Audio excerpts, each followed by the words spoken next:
Vamos agora à entrevista do dia com Maria Lídia Flandoli.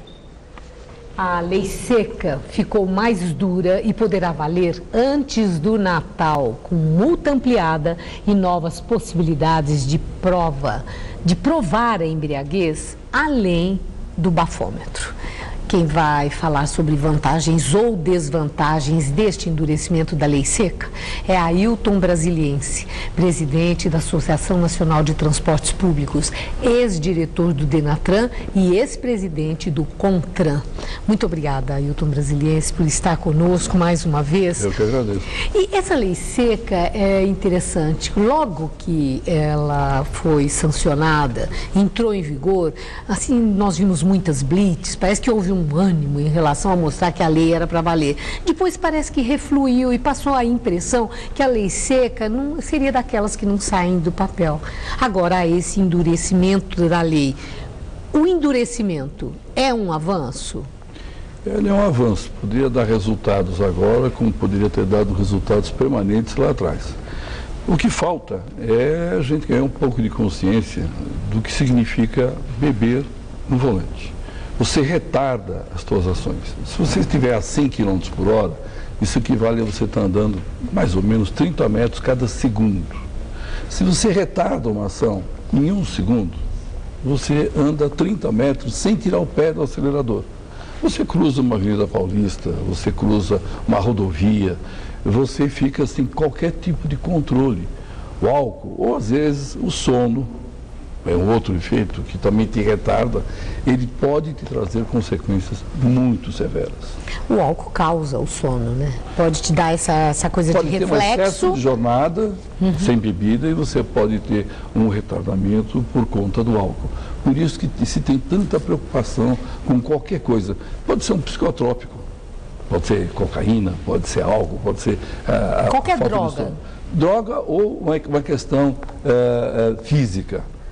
Ou seja, dirigir exige muita responsabilidade, exige muita atenção e muita habilitação. Parece tão óbvio isso que você diz, e que lei, por que uma lei, né? Se as pessoas entendem dessa responsabilidade, considerando que é a própria vida que está em risco. Muitas vezes a vida da sua família, de pessoas que você ama, sem, claro, falar da questão da vida dos outros, mas essa questão das pessoas, da percepção, quando passa pelo bolso, agora com esse endurecimento, antes a multa era de 900 e pouco, agora vai para 1.900, então, e pode dobrar, né, na reincidência. Acredita que essa responsabilidade possa ser desperta quando passa pelo bolso mais insistentemente com uma multa tão alta? Se houver fiscalização.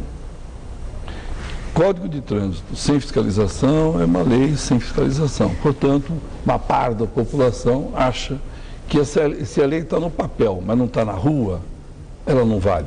E pelo menos para ele não vale.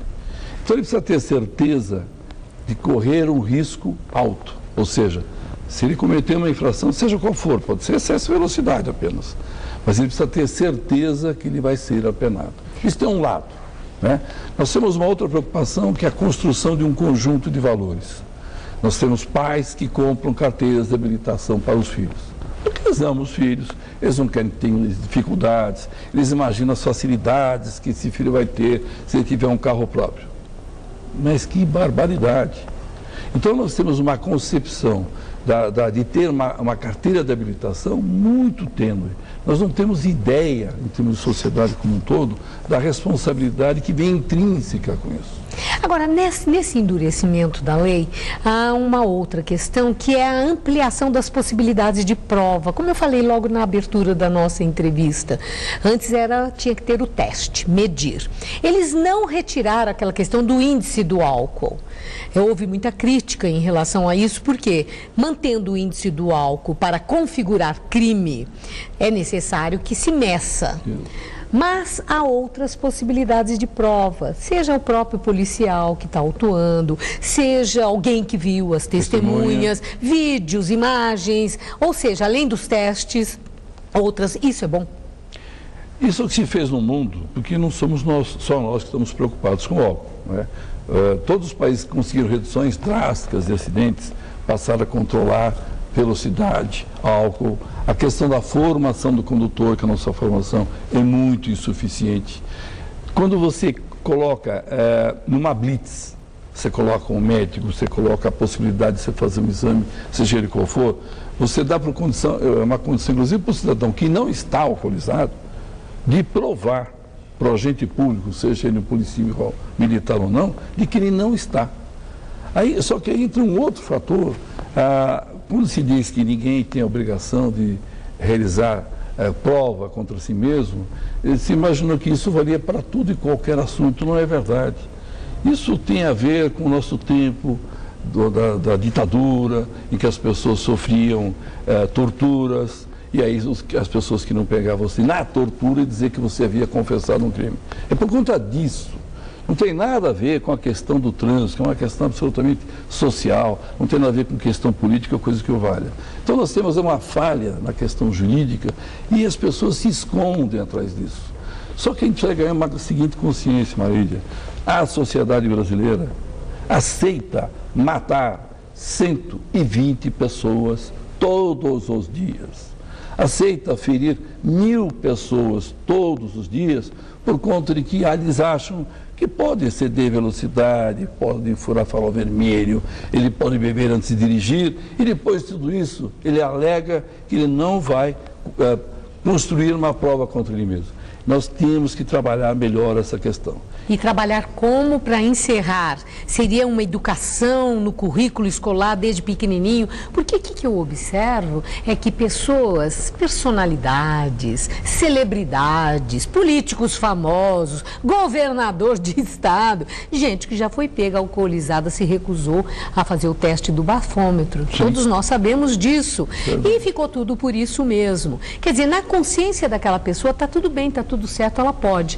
A indagação para encerrar para ter esta consciência que não pode, que tem que ter a responsabilidade quando se está ao volante, isso é só através de educação ou tem outra saída?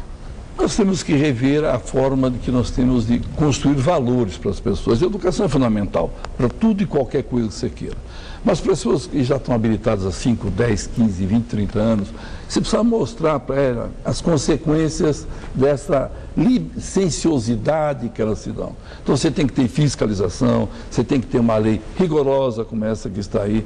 Temos que pensar na questão cultural, temos que pensar na questão educacional. Nós temos que mudar nosso comportamento.